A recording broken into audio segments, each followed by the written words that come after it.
1. Gloria a Dios, aleluya. Gracias al Señor. Bueno, estamos aquí en el servicio de los miércoles para compartir el libro de los Salmos, el estudio bíblico de los Salmos. Gracias por los que nos siguen a través de, ¿verdad?, la página de Facebook o la página también de YouTube de Apóstol Ricky Rosado, que también lo subimos. Y ahí en esa página de Facebook y en la de Apóstol Ricky están todos los que hemos predicado acerca de estos salmos y la bendición que tenemos de compartir. Hoy vamos a ver dos salmos que son una trilogía, el 46, el 47 y el 48 se lo dejamos en la asignación para que ustedes allá en su experiencia, ¿verdad?, lo lean. Son sencillos, una trilogía básicamente que está hablando. Voy a leer el 46, más ahorita leemos el 47, pero son salmos bien conocidos. El 46, nosotros aquí lo estábamos cantando, ¿verdad?, hace un rato. Dice: Dios es nuestro amparo y fortaleza, nuestro pronto auxilio en las tribulaciones. Por tanto no temeremos aunque la tierra sea removida y se traspasen los montes al corazón del mar, aunque braven y se turben sus aguas y tiemblen los montes a causa de la braveza. Del río sus corrientes alegran la ciudad de Dios, santuario de las moradas del Altísimo. Dios está en medio de ella, no será conmovida. Dios la ayudará al clarear la mañana. Bramaron las nubes su voz y se derritió la tierra. Jehová de los ejércitos está con nosotros, nuestro refugio es el Dios de Jacob. Venid y ved las obras de Jehová, que ha puesto asolamiento en la tierra, que hace cesar las guerras hasta los fines de la tierra, que quiebra el arco, corta la lanza y quema los carros en el fuego. Estad quietos y conoced que yo soy Dios. Seré exaltado entre las naciones, enaltecido seré en la tierra. Jehová de los ejércitos está con nosotros, nuestro refugio es el Dios de Jacob. Dios añada bendición a esa palabra, ese salmo. Es un salmo bien conocido, nosotros lo oramos, lo cantamos, lo recitamos cuando estamos en diferentes situaciones o dificultades, o cuando queremos establecer gozo y victoria de ese salmo. Vamos a leer algo de introducción para ponernos en contexto de estudio, ¿verdad?, teológico. Son 11 versos. Se conoce también como el fuerte refugio. El Salmo 46 es el primero de 3 poemas, una trilogía de alabanza con un tema común, que es la grandeza y suficiencia de Dios, tanto ahora como en el futuro. O sea, Dios está con nosotros ahora, presente, situaciones, pero futuro también. Y llama a estos 3 una trilogía de alabanza. 46, 47 y 48, o sea que los puedes leer juntos, son cortos. De hecho, los 3 son canciones, hay cánticos sobre ellos. El Salmo 46 lleva un epígrafe, las palabras al músico principal de los hijos de Coré, junto a la descripción agregada, Salmo sobre Atmot. Y dijimos que los hijos de Coré era el coro, eran los que estaban ministrando la alabanza en los tiempos de David. De hecho, David posiblemente dirigió muchos de sus poemas cantados con ellos, ¿verdad? Junto con la descripción, esta designación se encuentra solamente entre todos los salmos. Usted puede ver eso en Primera de Crónicas 15:20, también hace referencia, y posiblemente significa para voces sopranos. María, que se pasa, la pastora María estudiando cántico y todo eso, pues imagino que en alguna de sus clases le habrán dicho algo acerca de los salmos, ¿verdad?, y cómo lo tipifican. Ha llegado a conocerse como el Salmo de Lutero. Lo relacionaron mucho con Lutero. Parece que Lutero fue perseguido por la iglesia donde él se originó. Son los 25 tesis, ¿verdad? Pues constituye probablemente la inspiración de su gran himno Castillo Fuerte. No solamente él fue un teólogo, sino que también compuso cánticos, Lutero. Y uno de sus cánticos tenía ese título, Castigo Fuerte. El salmo se divide en 3 estrofas bien delimitadas que terminan cada una con un selá. La palabra selá es una pausa musical que se hacía entre los versículos, ¿verdad? En el versículo 7 y el 11 encontramos esa pausa y el estribillo, ¿verdad? Jehová de los ejércitos está con nosotros, nuestro refugio es el Dios de Jacob. El estribillo es como el coro o la repetición en el cántico. Cuando tomamos los primeros 3 versos del Salmo 46, que lo que reflejan es que Dios es nuestro protector o nuestra protección es Dios. La presencia y el poder protectores de Dios son la fuente de la valentía de su pueblo. Y aunque la tierra sea removida, o tiembla, sea cambiada, ¿verdad? Y se traspasen los montes al corazón de la mar, toda esa manifestación, que también podemos ver un verso parecido en 2 de Pedro, capítulo 3, versos 10 al 13. O puede ser una descripción hipotética de los más terribles desastres que el autor puede imaginarse. ¿Y cuántos desastres han habido sobre la faz de la tierra, sobre este globo terráqueo? Constantemente hay situaciones donde el Salmo 46 tiene una aplicación para uno orarlo, cantarlo en esa circunstancia. Sea cual fuera el caso, el pueblo que tiene su amparo y fortaleza, en Dios no temerá, estará seguro. Puede ser que la tierra tiembla, sea removida, venga fuerte, Dios está con nosotros, Dios es nuestro refugio. Tú vas a establecer una palabra para esa circunstancia. Nosotros, pues no es fácil en alguna manera tener un recuerdo fresco, porque en los pasados 4 años atrás, o ya casi para 7 años, ¿verdad? En este año, pues fue el huracán Irma y María, 2 huracanes simultáneos, devastadores, los terremotos, la pandemia, Fiona, y 2 o 3 inundaciones fuertes, lluvias. Hemos vivido experiencias climatológicas de cambios drásticos y usamos estos salmos, usamos esta experiencia de fe en ese sentido, como podríamos decir también en California con sus desastres forestales, huracanes en el área sur de los Estados Unidos, fuertes lluvias torrenciales en diferentes partes del mundo, como las que ocurrieron estos días en Houston, en Brasil, que tuviera como eso se inundaba, que las casas desaparecían, ¿verdad? Pues todo esto, los terremotos, pues todas estas cosas, hay escrituras en la palabra de Dios para fortalecer nuestra fe, nuestro pensamiento. Y este Salmo 46 tiene bastante aplicabilidad. Por lo tanto, en Dios no temeré. Dios nos va a dar la fuerza, la fortaleza, y el Salmo lo tiene. Los versos del 4 al 7 dice que la presencia de Dios en medio significa certeza de la seguridad. O sea, Dios va a estar con nosotros. Y yo sé que en esas noches oscuras, porque hay gente que vivió meses aquí oscuras en Puerto Rico, o sin agua, o sin techo,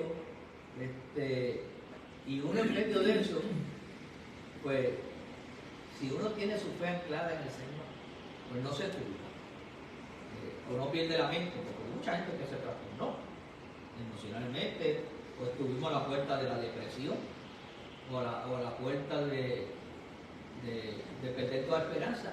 Pero los que tenemos la fe en el Señor, o los ministramos unos a otros, parte del trabajo aquí de la iglesia fue que nosotros usamos las redes seguidas, ya no se iba utilizando, o usamos seguida, aunque fuera puerta cerrada, pues en medio de la pandemia, vamos a meternos en el templo. Yo recuerdo que en el huracán nosotros vinimos ese domingo, enseguida estábamos aquí, sin luz.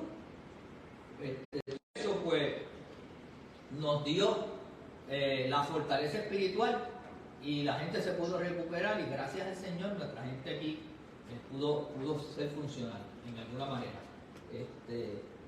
Pero eso lo hace cuando tú estás anclado en la palabra del Señor, ¿verdad? Cuando tú tienes esa fortaleza. Entonces dice, del río sus corrientes alegran la ciudad de Dios. Y ahora, del momento del desastre al momento de la esperanza, hay escrituras como Ezequiel 47, del 1 al 12, que habla de ese río que sale de la ciudad de Dios. Y el río es símbolo porque Jesús usa esa metáfora del río en muchas ocasiones. El río representa la presencia de Dios que te refresca. El río representa el fluir del Espíritu Santo. El río representa la sanidad física y emocional. El río representa el que calma tu sed, ¿verdad? Y entonces, pues básicamente, es esa manifestación del río, su corriente alegra en la ciudad de Dios. Amplía en ti el concepto de que la presencia de Dios te va a dar nueva fuerza y te va a fortalecer, ¿verdad? En ese sentido poderoso y espiritual. El amanecer del día eterno de Dios va a traer una liberación extraordinaria en la vida de cada creyente, donde dice bramaron las naciones. También puedes ver que se derritió la tierra. Fíjate esas frases que están apareciendo ahí, pues en 2 de Pedro 3, del día al 12, hay un contexto bíblico sobre eso. Ahora, Dios es nuestro refugio. Traduce una expresión hebrea que significa literalmente Dios es nuestro lugar más elevado. Cuando las aguas inundan, Dios siempre tiene un lugar más elevado. Un lugar donde tú vas a estar por encima de las circunstancias, por encima de la crisis, por encima del problema. Eso es lo que está delineando este salmo.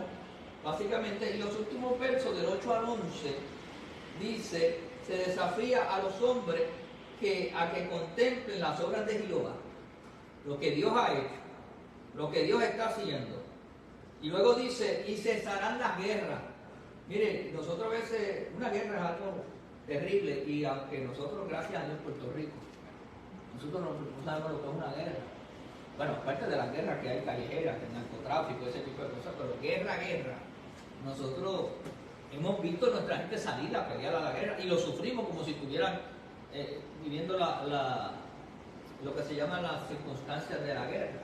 Estados Unidos vivió la guerra civil, y gracias a Dios, después de esa guerra civil, pues no ha habido cosas mayores, pero hay países que viven en guerra constante. Israel, eso es constante, conflictos y guerra. Y ahora mismo Israel está en guerra. Y está en guerra Ucrania y Rusia y otros lugares con diferentes conflictos. Pero aunque esas guerras estén, sabemos que van a cesar.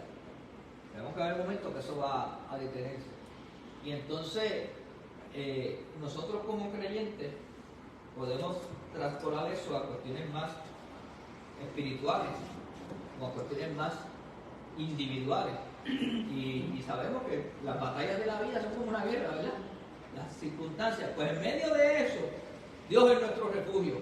En medio de eso, Dios está con nosotros. En medio de esas guerras cesarán, tienen fecha de caducidad. Y teniendo en cuenta todo esto, la respuesta del hombre ha de ser estar quieto. En medio de esas circunstancias, tú tienes que aprender a estar quieto y a conocer que el Señor es Dios y que será enaltecido en la tierra, que Dios está en control, que Dios tiene autoridad y nos ha delegado a nosotros autoridad y poder para que en medio de la crisis, las circunstancias, las dificultades, las guerras cesarán y nosotros tenemos que estar quietos y conocer que Él es el Señor. Que no hay problema que no tenga solución, que no hay dificultad que no pueda ser solucionada, que no hay problemática que no podamos vencerla, porque van a cesar y el Señor nos va a dar la victoria. Y básicamente ese es el Salmo 46. Entonces tenemos el Salmo 47 de la trilogía, el Salmo 47, que dice, pueblo todo, batid las manos. Ese es otro corito. Aclamad a Dios con júbilo, porque Jehová el Altísimo es temible, Rey grande sobre toda la tierra. Él someterá a los pueblos debajo de nosotros. Los pueblos son los enemigos. Y a las naciones debajo de nuestros pies. Él nos elegirá nuestras heredades, la hermosura de Jacob, la cual amo. Subió Dios con júbilo, Jehová con sonido de trompeta. Cantad a Dios, cantad a nuestro Rey, cantad, porque Dios es el Rey de toda la tierra, cantad con inteligencia. Reinó Dios sobre las naciones, se sentó Dios sobre su santo trono. Los príncipes de los pueblos se reunieron como pueblo del Dios de Abraham, porque de Dios son los escudos de la tierra. Él es muy exaltado. ¡Wow! Y esta gente sabían de guerra y sabían el simbolismo que tenían para eso. Nosotros tenemos nuestras circunstancias culturales y costumbres, pero los principios son los mismos. Es la misma aplicabilidad. Lo que tenemos que es relacionarlo a las realidades nuestras. Por lo tanto, ese Salmo 47, el Señor es el Rey de todo. Eso es el Señor, el Rey de todos. Segundo, en nuestra trilogía de alabanza, este salmo se titula simplemente al músico principal, Salmo de los hijos de Coré. Yo le dije que este segundo tomo de salmo brega más con esos ministros y adoradores que se conocen como los hijos de Coré o el coro de Coré. Su tema es la soberanía de Dios. Dios es grande, Dios es poderoso, Dios es la máxima manifestación de autoridad. Este himno festivo elabora las palabras: exaltado seré en la tierra. Ese es el concepto de ese cántico, exaltar el nombre de Dios, que Dios es todopoderoso, que Dios es exaltado sobre todo, ¿verdad? El poema, por lo tanto, tiene dos temas íntimamente relacionados entre sí. El primero es un llamado a los pueblos de la tierra que estarán reunidos en magna asamblea para aclamar a Jehová como Rey, aplaudiendo y gritando. O sea que se iba a saber públicamente, a través del pueblo de Israel y de otros pueblos, que Dios es el soberano y el poderoso. Y el segundo tema es una descripción de la majestad de Dios, ¿verdad? El acto con que culmina el drama escatológico y describe esa majestuosidad y grandeza de Dios. Los primeros 4 versos proclaman que Él es soberano cuando dice ahí: a pueblos todos, batid las manos, aclamad con voz de júbilo. Todos los pueblos son convocados a aclamar a Jehová el Altísimo. Y déjenme señalar algo ahí: todos los pueblos. No significa nada más el pueblo de Israel. El problema con el pueblo de Israel que quiso controlar en alguna manera exclusiva la manifestación de Dios, pero Dios quería usar a Israel para que fuera el faro de luz para la humanidad. Por eso cuando nosotros leemos el libro de Isaías, Él te habla de Asiria, te habla de Etiopía, te habla de Egipto, te habla que Dios se consideraba Dios de todo, pero el pueblo de Israel no cumplió el propósito. El mismo propósito de la gracia: porque recibiréis poder cuando haya venido sobre vosotros el Espíritu Santo, y me seréis testigos en Samaria, en Judea y en los confines de la tierra. Y ir a ser discípulos por todas las naciones. Es lo mismo, el Evangelio es para todo el mundo. Dios usó a Israel, utilizó a Israel con ese comité, Israel no lo cumplió. Ahora, oye, la iglesia por lo menos ha sido más obediente, porque este Evangelio de alguna manera se sigue expandiendo por el mundo entero y ha llegado a muchos lugares, a muchas tribus. Y la Biblia ha sido traducida. En algo hemos sido bastante obedientes en eso, aunque a veces nos retenemos un poco y nos detenemos un poco y creemos que el Evangelio es para unos pocos nada más. Caemos en ese egoísmo irracional. Ahora, cuando dice aquí: todos los pueblos, aclamad a Jehová el Altísimo, que es temible, habla de las maravillas y las grandezas de Dios. Y eso es lo que tenemos que nosotros proclamar: las maravillas, las grandezas de Dios. Rey grande sobre toda la tierra. Que Dios es Rey es un tema muy reiterado en el Antiguo Testamento. Y eso era algo que se proclamaba mucho en el Antiguo Testamento, porque acuérdense que en la idiosincrasia del pueblo de Israel, de aquellos pueblos, pues se consideraban reyes o emperadores. Y era la manera que lo más grande que tuviera un rey o un emperador. Entonces el pueblo de Israel, por los profetas, decían: el gran rey de ustedes, Jehová Dios de los ejércitos. Él es el rey de reyes, Él es el Señor de señores, traduciéndolo en aquel lenguaje de aquel tiempo, emperador de emperadores, ¿verdad? Ahora, se supone que en el periodo post-exílico del Éxodo, cuando no tenían un rey terrenal, los judíos observaban su día de Año Nuevo como la entronización de Dios para gobernar sobre la nación. Una práctica que había sido tomada de las ceremonias de Año Nuevo babilónico en honor a su dios Marduk. Acuérdate que esta gente estuvieron en cautiverio muchas veces y uno de los emperadores más grandes de aquel entonces, o de los emporios más grandes, era Babilonia. Y ahí se acuerda que en Babilonia estuvo Daniel sirviendo y todos estos jóvenes, porque esa costumbre la vieron allí. Entonces ellos decidieron, pues espérate, si estos paganos tienen en el Año Nuevo la celebración de su gran, teniendo rey, teniendo a su Dios como el gran rey, pues nosotros vamos a tener en honor a nuestro Dios, al Dios verdadero. Y ellos también tenían, entonces honraban a Dios como el gran rey. Por lo tanto, Dios era su rey, y no solamente el suyo, sino el de todas las naciones. Por eso es que el verso 3 lo dice ahí: Él someterá a los pueblos debajo de nosotros y a las naciones debajo de nuestros pies, ¿verdad? La hermosura de Jehová, que está en el verso 4, cuando dice Él nos elegirá nuestras heredades, elegirá nuestras heredades, la hermosura de Jacob, al cual amó, ¿sabe? Esa hermosura de Jacob puede traducirse el orgullo de Jacob.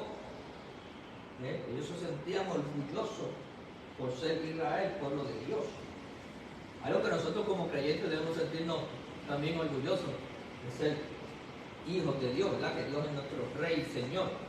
Del verso 5 al 9, ahí está la canción, la quintupla exhortación a cantar la alabanza de Dios, como está en el verso 6 y 7. Subió Dios con júbilo, Jehová con sonido de trompeta. La trompeta cuando el rey entraba se sonaba. Cantad a Dios, cantad a nuestro rey, cantad, porque Dios es el rey de toda la tierra. Cantad con inteligencia. Que lo que cantemos sea un cántico inteligente, que tenga palabras con sentido, ¿verdad? Porque a veces se cantan cosas que en la calle, ¿verdad? Tú no oyes mucha música que lo que tiene es un mensaje que... Pero a veces nosotros en la iglesia cantamos unas cosas que tampoco tienen sentido, ¿verdad? Y decimos 20 cosas, pero el Señor nos exhorta a través del salmista a cantar con inteligencia. Amén.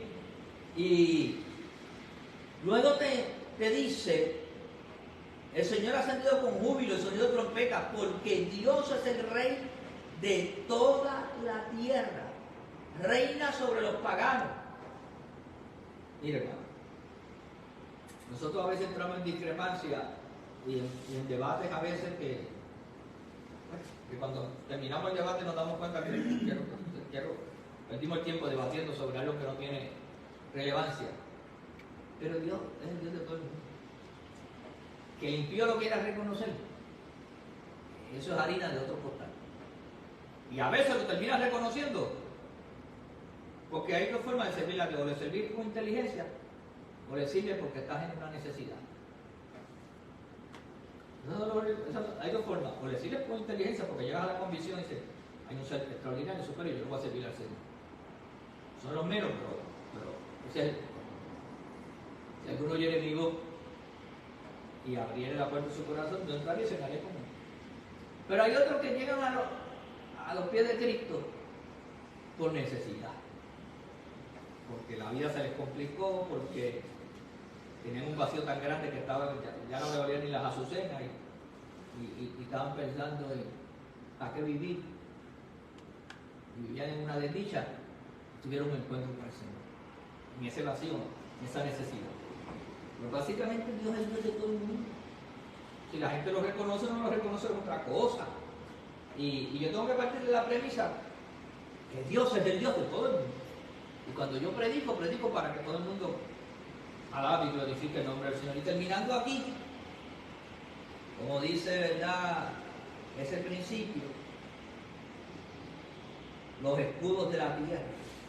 Pero porque Él está sentado sobre su santo trono. Él está sentado ahí. Mira el verso 8: reinó Dios sobre las naciones, se sentó Dios sobre su santo trono. Los príncipes de los pueblos se reunieron como pueblo del Dios de Abraham, porque todos descendemos de Abraham, aunque sean príncipes ahora, porque de Dios son los escudos de la tierra. Él es muy exaltado. Dios es el Dios de todo. Y como Él es el Dios de los escudos de la tierra, es el que nos protege a todos. Si nosotros invocamos su nombre, Él tendrá misericordia de nosotros. Nada, de asignaciones en el 48, esa trilogía de salmos de adoración. Espero que esa palabra te ayude. Si entraste tarde, vuelve a oírlo, te va a refrescar tu alma y entendamos que nosotros servimos y honramos al Señor. Cantad a Jehová con júbilo, cantad con gozo, batid nuestras manos y adoremos al Señor. Nada, que Dios añada bendición a su palabra, te bendiga Dios. Gracias por seguirnos. Recuerda que en la página de YouTube están todas las predicaciones y todo lo que hacemos. Y la gente de la casa que saben adorar al Señor con sus ofrendas, se pueden hacer a través de la ATH móvil, como CFC, Fe y Gracia. CFC, Fe y Gracia. Dios te bendiga. Fuerte abrazo. Nos vemos luego.